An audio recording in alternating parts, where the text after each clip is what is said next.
ব্যবসা করছি। এখন আমার যে আন্দোলন এবং সংগ্রাম এবং যে রেলওয়ে মন্ত্রণালয় এবং মহাসচিব এবং রেলওয়ে পূর্বাঞ্চলের প্রধান সহ যে স্মারকলিপি দেওয়া হয়েছে, যে কার্যক্রমগুলো হাতে নেওয়া হয়েছে, এগুলো সব আমি সম্পৃক্ত ছিলাম।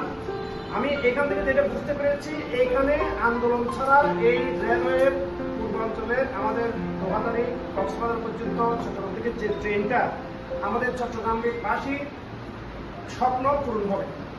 সুতরাং এখন আমার একটাই দাবি, আজকের মত বিনিময় সবাই এটা প্রেজেন্ট করছি, সেটা হলো আমরা মানববন্ধন করতে পারি, স্মারকলিপি দিতে পারি এবং রেলওয়ে পূর্বাঞ্চলের প্রধান অথবা চট্টগ্রাম সিআরপিটির প্রধান আলোচনার সাথে অথবা মহামারীর সর্বমন্ত্রীরা যে ওরাই কোনো টাকা পয়সা দিয়ে হাত করে এই ট্রেনটি বন্ধ করে দেওয়ার জন্য কাজ করছে এইটা বিষয়।